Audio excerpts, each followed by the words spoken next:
This is the KUCR News Brief for Thursday, March 8th. Gabrielle Landeros on hand with headline news. According to Democracy Now!, the Pentagon has confirmed the White House has authorized the early stages of planning for potential military action in Syria.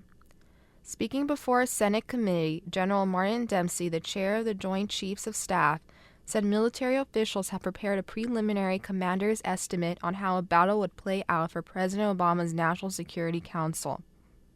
Dempsey outlined some of the military actions the United States could take. There have been a number of developments in the Republican-backed campaign against reproductive rights nationwide. Virginia's Republican Governor Bob McDonnell has signed into law a controversial bill forcing women seeking abortions to have an ultrasound.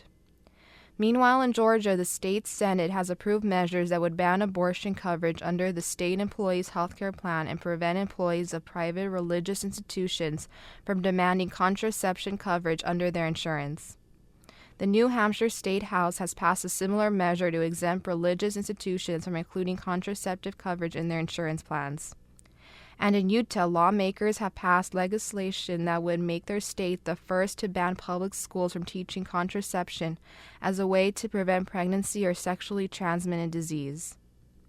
The measure would also bar teachings on homosexuality or other issues of human sexuality, with the exception of abstinence before marriage. The League of Women Voters and two prisoners' rights groups are suing election officials in California over the rights of tens of thousands of current and former prisoners to vote. The state's new realignment law has ended parole for many ex-convicts and sent lower-level offenders to county jails instead of state prisons where they are barred from voting. Plaintiffs say more than 85,000 people who are no longer in state prison or on parole should be allowed to vote in the state's June primary. The suit challenges a state memo that said those sentenced to jail or supervision under realignment are not eligible to vote. For Riverside City and UCR News. According to a recent survey, UCR is among the top 30 state universities for salary potential for graduates.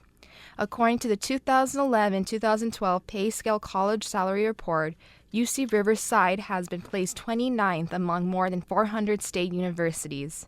The average salary for a UCR graduate was $43,900, and the average mid-career salary for a graduate was $88,800. Today, from 8 a.m. until 3:30 p.m., multiple lanes of Alessandro Boulevard in the Mission Grove area of Riverside will be closed due to water valve testing in that area. Traffic is expected to be very heavy throughout the day. Alternative routes such as Van Buren Boulevard to the south and Martin Luther King Drive to the north are highly recommended. Special Report. Invisible Children is an organization whose mission is to stop the Lord's Resistance Army (LRA) violence of Joseph Kony and his commanders, who abduct children and use them as soldiers. The organization also restores peace and prosperity in the LRA-affected communities in Central Africa. The staff and hundreds of volunteers do all this through film, creativity, and social action to advocate for this cause and spread awareness worldwide, so together becomes a global movement in the arrestment and stop of Joseph Kony and the LRA. To learn more about Invisible Children, watch the video, or make a donation, please visit www.invisiblechildren.com. Again, that is www.invisiblechildren.com. This has been the KUCR News Brief for Thursday, March 8, 2012.